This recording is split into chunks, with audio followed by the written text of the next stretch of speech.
कहानी की शुरुआत होती है एक एस्ट्रोनॉमी क्लास में, जहाँ टीचर बड़े उत्साह के साथ बच्चों को अपकमिंग मीटियोर शावर के बारे में बता रहा था, जो कुछ दिनों बाद वो लोग अपनी आंखों से देख पाएंगे। लेकिन बच्चों को इस सब में कोई दिलचस्पी नहीं थी, वो सब अपनी ही परेशानियों में बिजी थे। वहीं जूलिया अपनी बेस्ट फ्रेंड सुजन के साथ अपने नए बॉयफ्रेंड आर्तम के बारे में बात कर रही थी। अचानक क्लास के एक स्टूडेंट ने पूछा कि क्या आज का मीटियोर शावर धरती के लोगों के लिए खतरनाक हो सकता है। तब टीचर ने थोड़ा हिचकिचाते हुए कहा, डरने की कोई बात नहीं है, बहुत छोटे टुकड़े आ रहे हैं, वो पृथ्वी की ऊपरी सतह पर ही जल के राख हो जाएंगे। खैर फिर स्कूल के बाद आर्तम जूलिया को लेने आया और जूलिया ने अपनी फ्रेंड को अकेला छोड़ दिया। बाद में घर पर जूलिया का सामना अपने पिता कर्नल वैलेंटाइन से हुआ, जहाँ उनके बीच में थोड़ी बहसबाजी हुई। असल में जूलिया अपने दोस्तों के साथ मीटियोर शावर देखने जाना चाहती थी, लेकिन उसके पिता ने मना कर दिया, क्योंकि उनका मानना था कि बहुत ज्यादा भीड़ हो जाएगी वहाँ पे, भगदड़ का खतरा होता है, ऐसी जगहों पे नहीं जाते। मगर जब जूलिया ने अपने बॉयफ्रेंड को ये बताया तो उसने कहा कि कोई नहीं, मैं चुपचाप तुझे बाहर निकाल लूंगा। इसी बीच एक स्पेसक्राफ्ट उन मीटियोराइट्स के बीच में दाखिल हुआ।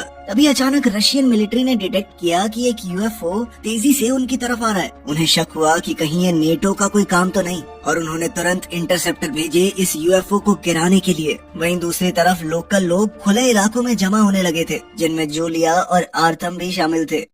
तभी अचानक एक गाड़ी तेजी से वहां घुसी और लोगों से लगभग टकराने ही वाली थी। इससे आर्तम का गुस्सा भड़क गया और उसने गाड़ी के साइड वाला शीशा तोड़ दिया। अब बात हाथापाई पर पहुंचने वाली थी, लेकिन तभी आर्तम के दोस्त भी उसके साथ आ गए। इतने लड़कों को साथ देखकर गाड़ी के मालिक ने पंगा लेने का इरादा छोड़ दिया। फिर सुजन ने जूलिया और आर्तम को अपने घर की छत पर बुलाया, जहाँ से मीटियोर शावर का बहुत अच्छा नजारा दिखने वाला था। लेकिन वो दोनों एक दूसरे में इतना खो गए कि उन्हें आसपास की परवाह ही नहीं रही। तब सुजन ने उन्हें प्रिवेसी देने के लिए अपने घर की चाबी दे दी। बाद में जब दोनों एक दूसरे की बाहों में थे तो जूलिया पूरी तरह शांत नहीं थी, क्योंकि उसने अपनी दोस्त को छत पर अकेला छोड़ दिया था, और उसका ये शक बिल्कुल सही निकला। उसी वक्त अचानक फाइटर जेट्स ने अंतरिक्ष से आए स्पेसक्राफ्ट पर हमला कर दिया और वो सीधा उसी बिल्डिंग की छत पर क्रैश हुआ जहाँ सुजन थी। धमाका इतना जबरदस्त था कि कई बिल्डिंग्स, एक हाईवे और एक स्टेडियम तक तबाह हो गए। उसी पल जूलिया और आर्तम खुद को गहरी खाई के किनारे पर पाते हैं, जहाँ वो बेड के टुकड़ों को पकड़कर लटक रहे थे।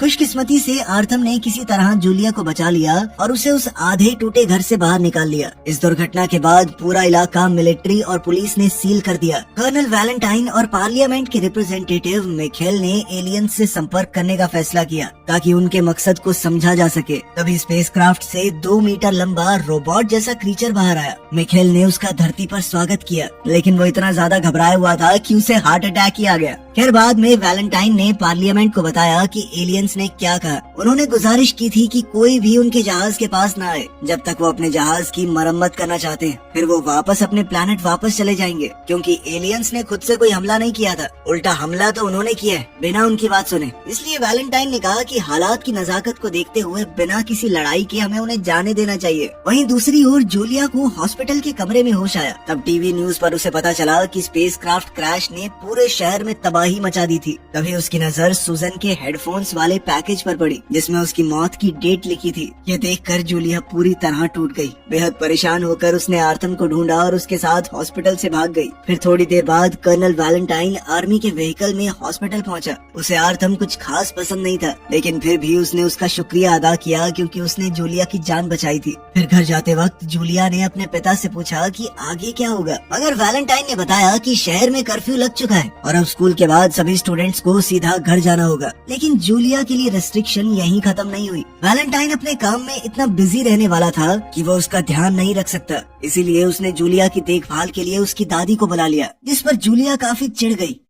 खैर अब हालात कुछ ऐसे थे कि स्टूडेंट्स को मिलिट्री व्हीकल्स में स्कूल ले जाया जाने लगा। स्कूल के अंदर सुजन की याद में एक मेमोरियल रखा गया, जिसने जूलिया के अंदर का दर्द और एलियंस के लिए नफरत और ज्यादा बढ़ा दी। फिर क्लास के दौरान टीचर ने स्टूडेंट्स को समझाने की कोशिश की कि उन्हें एलियंस को दुश्मनी भरी नजरों से नहीं देखना चाहिए। उसने कहा कि इतनी बड़ी दुर्घटना के बावजूद इंसानों के पास एक मौका है कि वो एलियंस की दुनिया को समझ सकते हैं, अंतरिक्ष में जो राज छुपे हुए हैं उन्हें जान सकते हैं। मगर जूलिया के दिल में सिर्फ गुस्सा और नफरत थी। उसने टीचर की बातों को बिल्कुल गलत समझा और वो तो चाहती थी कि इन एलियंस को जल्दी से यहाँ से भगा दो बस। फिर घर जाकर जूलिया ने अपने पिता की तिजोरी में से एक पिस्टल चुरा ली। कर्फ्यू से 1 घंटा पहले वो आर्थम के गैराज पहुंची, जहाँ उसके दोस्त पहले से मौजूद थे। उन सब के अंदर एलियंस के खिलाफ गुस्सा भरा हुआ था, क्योंकि वो बिना इजाजत के उनके प्लेनेट पर घूम रहे हैं। उसी वक्त जूलिया ने अपने दोस्तों से कहा कि बातें करने से कुछ नहीं होगा, और उसने चोरी की हुई पिस्टल सबके सामने दिखा दी। उन्होंने प्लान बनाया कि एक सुनसान बिल्डिंग के जरिए हम वहाँ तक पहुँचेंगे। एक खुफिया रास्ता है जहाँ से सीधा स्पेसक्राफ्ट तक पहुँचा जा सकता है। इसके बाद आर्थम ने जूलिया को आगे के खतरों के बारे में सावधान करते हुए गाड़ी के अंदर ही इंतजार करने को कहा। वहीं अंदर स्टोर में लड़कों को जमीन पर एक अजीब सा गोल्ड डिवाइस मिला।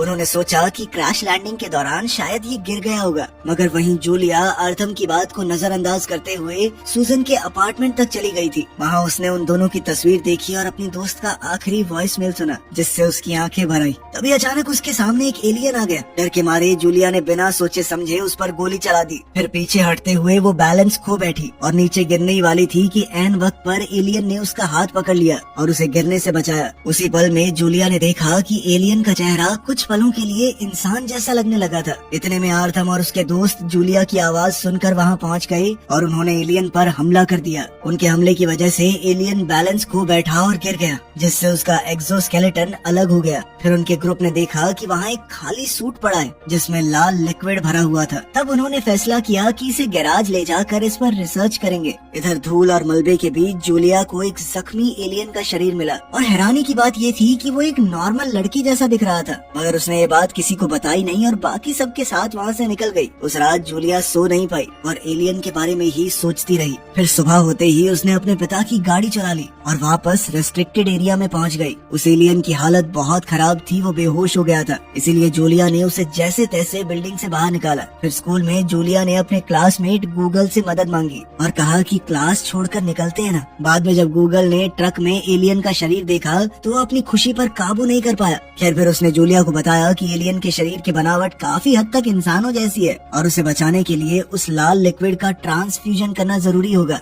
इसके बाद अपने पिता के नाम का इस्तेमाल करके जूलिया ने हॉस्पिटल के पास का जुगाड़ किया और चुपके से एलियन को ऑपरेशन रूम तक ले गई। फिर गूगल की मदद से उसने अपना खून एलियन के शरीर में ट्रांसफर किया। इसके बाद थोड़ी देर के लिए एलियन होश में आया और उसका शुक्रिया अदा करते हुए जूलिया को एक अजीब सा ब्रेसलेट दे दिया। बाद में वो दोनों उस एलियन को गैराज में ले गए और उसे बांध दिया। फिर जूलिया घर वापस आई ताकि फ्रेश हो सके, मगर जब वो नहा रही थी तब उसने देखा कि ब्रेसलेट अपने आप एक हाथ से दूसरे हाथ में जा सकता है और वो उसे पानी को कंट्रोल करने की ताकत भी देता है।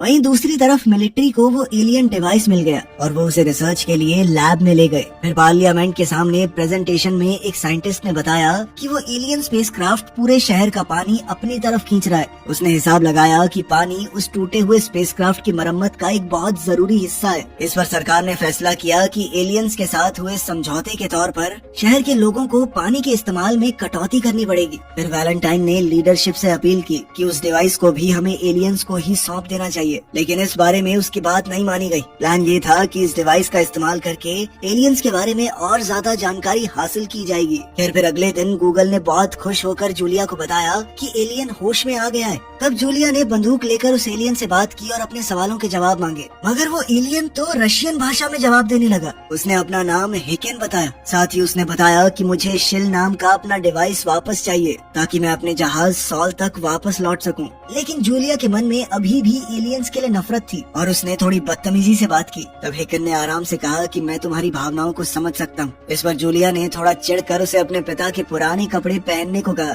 और साथ ही ये भी कहा कि जल्दी यहाँ से निकल जाओ। तब हेकेन ने बिना कुछ कहे उसकी बात मान ली, लेकिन उसे पृथ्वी की सड़कों के कानूनों के बारे में कुछ भी नहीं पता था। उसका अजीब हुलिया देखकर पेट्रोल ऑफिसर्स का ध्यान उस पर गया और वो उसे एक नशेड़ी समझकर पुलिस स्टेशन ले जाने लगे। इधर आर्थम और उसके दोस्त एलियन के एक्सोस्केलेटन को तोड़ने की कोशिश कर रहे थे, लेकिन उनके सारे औजार उस आर्मर के सामने नाकामयाब रहे। फिर जब उन्होंने सूट को गीले कपड़े से साफ किया तो उन्होंने देखा कि उस पर पड़े हुए निशान तुरंत गायब हो रहे थे। इसके बाद यूजीन नाम के लड़के ने अपना हाथ एक्सोस्केलेटन के अंदर डाला और देखा कि वो उसकी हर मूवमेंट को कॉपी कर रहा है। तभी अचानक सूट उसके हाथ को ढकने लगा, जिससे वो थोड़ा हड़बड़ा गया। उसी पल उसके दोस्तों ने उसे बड़ी मुश्किल से बाहर निकाला, लेकिन उनकी जल्दबाजी की वजह से उसके हाथ पर छोटे छोटे कट्स आ गए। तब डर के मारे यूजीन ने कहा कि मैं इन एलियंस के खिलाफ नहीं लड़ना करना चाहता। अगर ये चाहेंगे तो हमें तबाह कर सकते हैं। ये सुनते ही रस ने कहा कि तू डरपोक है, चल निकल यहाँ से। तब यूजीन ने चिल्लाते हुए कहा कि हाँ लड़ लियो उनसे, सबसे पहले तुझे ही मारेंगे साले। फिर इसके बाद आर्थम ने फैसला किया कि वो इस खतरनाक सूट से छुटकारा पाएगा और उसने कर्नल वैलेंटाइन से मिलने का प्लान बनाया। फिर अपने दोस्तों के साथ वो एक चेक पॉइंट पर पहुंचा जहाँ लोग काफी देर तक पानी के लिए इंतजार कर रहे थे। इसी वजह से लोगों के बीच तनाव बढ़ रहा था और तभी गुस्से में एक आदमी ने पुलिस ऑफिसर पर पत्थर फेंक दिया। वो ऑफिसर हमलावर को पहचान नहीं पाया और उसे लगा कि रस ने ये पत्थर फेंका है, क्योंकि रस ने बिल्कुल वैसे ही कपड़े पहने हुए थे। आर्थम और उसकी गैंग ने अपने दोस्त को बचाने की कोशिश की, लेकिन पुलिस वालों ने उनके ऊपर भी हमला कर दिया। फिर हालात बिगड़ते देखकर आर्थम ने जल्दी से अपने दोस्तों को गाड़ी में बैठाया और उन्हें एक सुरक्षित जगह पर जाने को कहा। वहाँ पूरा हंगामा मच गया था और लोग पुलिस से नाराज थे कि उन एलियंस को पानी दे रहे हो, हमें नहीं। आर्थम ने आम लोगों को रोकने की कोशिश की और कहा भी कि पुलिस वालों पर हमला करना ठीक नहीं है। वो जख्मी पुलिस ऑफिसर की मदद करना चाहता था, लेकिन उस हड़बड़ी में बाकी ऑफिसर्स ने उसे गलत समझ लिया और उसे भी खतरा समझने लगे। फिर पुलिस वालों ने उस लड़के को डंडों से मारते हुए जबरदस्ती पकड़कर कैदियों वाली गाड़ी में डाल दिया। तभी कर्नल वैलेंटाइन वहाँ आया और उसने आर्थम से पूछा कि वो उसे क्या दिखाना चाहता था। उस पल आर्थम ने जख्मी पुलिस ऑफिसर की तरफ देखा, लेकिन वो ऑफिसर डर के मारे चुप रहा और ये नहीं बताया कि आर्थम उसकी मदद कर रहा था। इस पर आर्थम को पुलिस फोर्स के इस दोगलेपन से घिन आई और आर्थम ने अपना प्लान बदल लिया। उसने वैलेंटाइन को एक्सोस्केलेटन के बारे में बताने का इरादा छोड़ दिया और खुद को गिरफ्तार होने दिया। वहीं दूसरी तरफ हम देखते हैं कि हैकन को पुलिस स्टेशन ले जाया गया था, जहां उसके फिंगरप्रिंट लेने की कोशिश नाकामयाब रही। तभी हैकन ने टीवी पर देखा कि उसका डिवाइस शिल्का अब मिनिस्ट्री ऑफ डिफेंस के कब्जे में आ चुका है। वहीं कुछ समय बाद जूलिया शांत हुई और उसने फैसला किया कि वो एलियन की मदद करेगी। जब उसे पता चला कि हैकन पुलिस कस्टडी में है तो उसने अपने पापा की पोस्ट का इस्तेमाल करते हुए हैकन को पुलिस से छुड़वा लिया और वहीं पर उसकी मुलाकात आर्थम से हुई और उसने वादा किया कि मैं पापा से कह के तुम्हें भी जल्दी ही छुड़वा लूंगी। लेकिन आर्थम गुस्से में बोल पड़ा कि मुझे तुम्हारे पिता से कुछ लेना देना नहीं है, पूरा सिस्टम करप्ट है साला। फिर इसके बाद हैकर ने जूलिया को समझाया कि उसका डिवाइस मिलिट्री वालों के कब्जे में है और वो एक तरह से उसकी स्पेसशिप की चाबी है, उसके बिना वो दूसरे डायमेंशन में ट्रैवल नहीं कर सकता। तब जूलिया ने उसकी मदद करने की ठान ली ताकि वो जल्दी से धरती छोड़ सके। इसके बाद दोनों सीधा मिनिस्ट्री ऑफ डिफेंस पहुँचे, लेकिन गार्ड ने जूलिया को बिना किसी वजह के अंदर जाने से मना कर दिया। तब जूलिया ने तुरंत एक प्लान बनाया और उसने हैकन की तरफ देखकर झूठ कह दिया कि वो प्रेग्नेंट है। ये सुनकर वो अंदर जा पाई। उसके पिता वैलेंटाइन इस बात से बहुत हैरान हो गए। उन्होंने गुस्से में कहा कि मैं इस आदमी को ऐसी जगह फेंकवाऊंगा,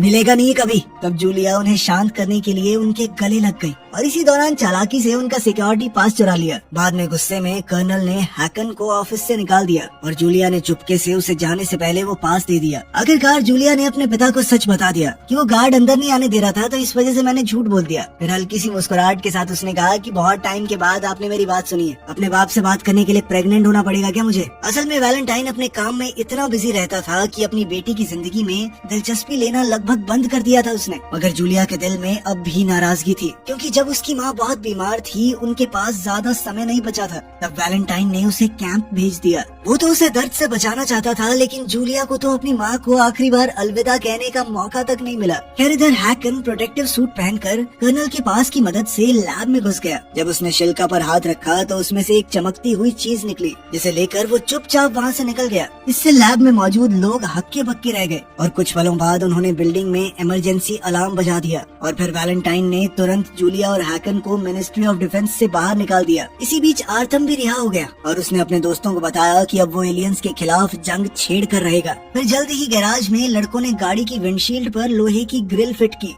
उन्होंने पेट्रोल बॉम्ब्स तैयार किए और ट्रंक में कुछ बैट रख लिए। इसके बाद आर्थम ने जूलिया को कॉल करके अपनी बदतमीजी के लिए माफी मांगी। उसने उसे गैराज में आने को कहा, लेकिन जूलिया ने कहा कि मुझे अब वो सब नहीं करना। इसके बाद जूलिया ने हैकन को बताया कि कर्फ्यू से पहले बिना किसी की नजरों में आए शिप तक पहुंच पाना मुमकिन नहीं होगा, इसलिए अंधेरा होने तक एक काम करो, डिनर ही कर लो घर पे।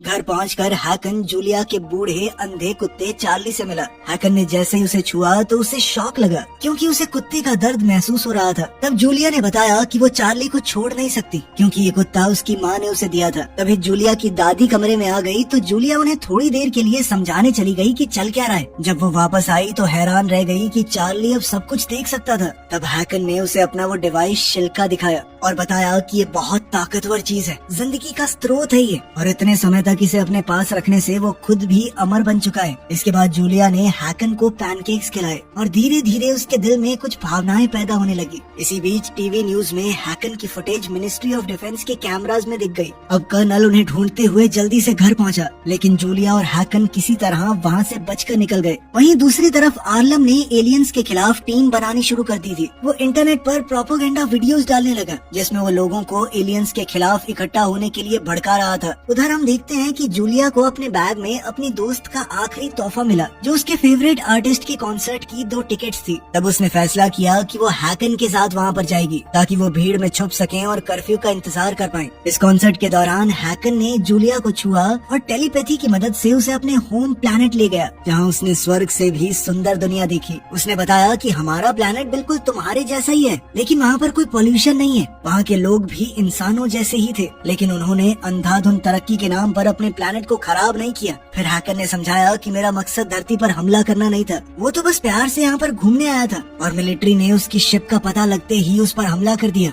मगर हैकर ने चेतावनी भी दी कि अगर कोई भी उसकी शिप पर चढ़ने की कोशिश करेगा तो जहाज का सिस्टम उन्हें पूरी तरह तबाह कर देगा। उधर कॉन्सर्ट में यूजीन ने जूलिया को किसी और के साथ देखा और उसने तुरंत इसकी खबर आर्थम को दे दी। उसी समय स्टेज पर आर्टिस्ट ने ऐलान किया कि कर्फ्यू शुरू हो चुका है और सबको यहाँ से जाना होगा। फिर जूलिया हैकन को एक सुनसान जगह पर ले गई और उसे अलविदा कहने लगी, मगर तभी दोनों अपनी भावनाओं पर काबू नहीं कर पाए और एक दूसरे को चूम लिया। उसी वक्त अचानक आर्थम का कॉल आया और जूलिया ने फोन पर ही उससे ब्रेकअप कर लिया। लेकिन अचानक आर्थम अपने दोस्तों के साथ वहाँ पहुँच गया था और उसने सीधा हैकन पर हमला कर दिया। मगर हैकन ने पलटवार नहीं किया, वो चुपचाप मार खाता रहा क्योंकि वो लोग हिंसा के खिलाफ थे। उसी पल जूलिया ने उन्हें रोकने की कोशिश की और समझाया कि तुम एक ऐसे एलियन पर हमला कर रहे हो जो सिर्फ अपने प्लेनेट पर वापस जाना चाहता है। उसने ये भी कहा कि एलियंस के बारे में हम जो सोच रहे थे गलत था, ये लोग टेक्नोलॉजी के मामले में इंसानों से बहुत आगे हैं। मगर ये सुनते ही आर्थम की आंखों में पागलपन छा गया। उसने जूलिया को पूरी ताकत से थप्पड़ मार दिया। ये देखकर हैकन के अंदर कुछ बदल गया। उसने अपने सारे उसूल तोड़ दिया और अकेले ही उसने आर्थम और उसकी पूरी टीम को हरा दिया। लेकिन इसी बीच यूजीन को जूलिया के बैग में बंदूक मिल गई और उसने हैकन पर निशाना लगाया। तभी जूलिया हैकन को बचाने के लिए खुद बीच में आ गई, जिससे गोली गलती से रस को लग गई। अब सब लोग तुरंत रस के पास भागे, लेकिन बहुत देर हो चुकी थी।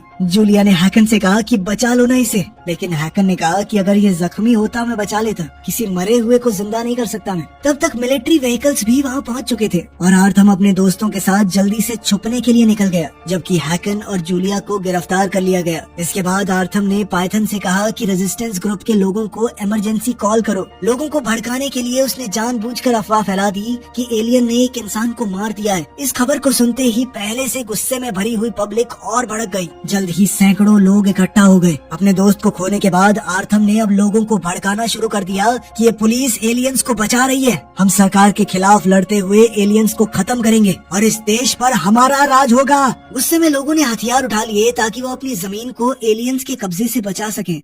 अब आर्थम खुद गैराज वापस गया और एक्सोस्केलेटन को पहन लिया ताकि लड़ाई में उसे ताकत मिल सके। इधर जूलिया और हैकन को एक मिलिट्री चेक पॉइंट में बंद करके रखा गया था। जल्द ही कर्नल वैलेंटाइन भी वहां पहुंच गया। जूलिया ने अपने पिता को समझाने की कोशिश की कि लोग शिप के पास नहीं जा सकते। अगर ऐसा हुआ तो सेल्फ डिस्ट्रक्ट सिस्टम एक्टिवेट हो जाएगा, जिससे पूरा शहर तबाह हो सकता है। लेकिन तब तक भड़के हुए लोगों ने सिक्योरिटी तोड़ दी थी और रेस्ट्रिक्टेड एरिया तक पहुंच गए थे वो। फिर जल्द ही एलियन शिप से रोबोट्स बाहर आए जो अपनी टेक्नोलॉजी की सुरक्षा करना चाहते थे। इंसान बहुत ज्यादा भड़के हुए थे, फिर भी रोबोट्स ने कोशिश की कि इंसानों को नुकसान कम से कम हो। जल्द ही मिलिट्री भी जंग में उतर गई ताकि हालात को और बिगड़ने से रोक सके। तब वैलेंटाइन ने अपनी बेटी की बात को ध्यान से सुना और उसने माना कि मैं सच में तुम्हारी मदद करना चाहता हूँ, लेकिन उसके अंदर उसे खो देने का डर भी था। खैर, फिर अपना मकसद पूरा करने के लिए जूलिया ने बहुत बड़ा कदम उठाया। उसने बंदूक उठाकर अपने पिता को मजबूर किया कि आर्मर्ड व्हीकल की चाबी दे दो मुझे। फिर जूलिया और हैकन सीधा स्पेसशिप की तरफ निकल पड़े, मगर रास्ते में पागल हो चुका आर्थम उन पर टूट पड़ा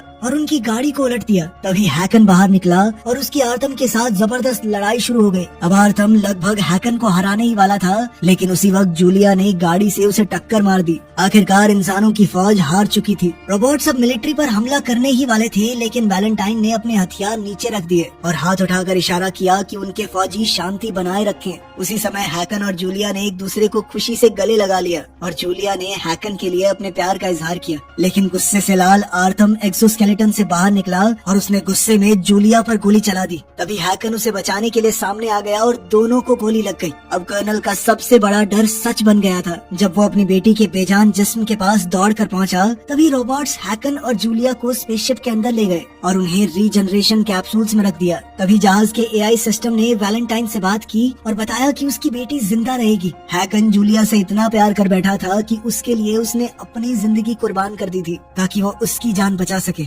सॉल ने ये भी खुलासा किया कि हैकन ने धरती का मिशन बाकी सबसे छुपा कर किया था। पृथ्वी का वातावरण काफी हद तक सही है, लेकिन यहाँ के लोग बहुत गुस्सैल हैं, इसीलिए दूसरी दुनिया के लोग उनसे संपर्क नहीं करना चाहते। खैर, फिर भी जूलिया और हैकन की कुर्बानी ने एआई को अपनी सोच बदलने पर मजबूर कर दिया और अब वो ये सारी जानकारी अपने प्लेनेट तक पहुंचा देगा। इसके बाद जूलिया होश में आई और उसने आंसुओं के साथ हैकन के बेजान शरीर को देखा। फिर शील को वापस उसकी जगह पर रख दिया गया, जिसके बाद वो स्पेसशिप खुद ब खुद वापस अपने प्लेनेट की तरफ रवाना हो गई। वहीं हैकन के कैप्सूल में भी रीजनरेशन प्रोसेस शुरू हुआ, जिसका मतलब ये था कि शायद वो भी बच जाएगा। आखिरकार कहानी के अंत में जूलिया सोच में पड़ गई कि जो एलियन किसी दूसरी दुनिया से आया था, उसके अंदर इंसानों से ज्यादा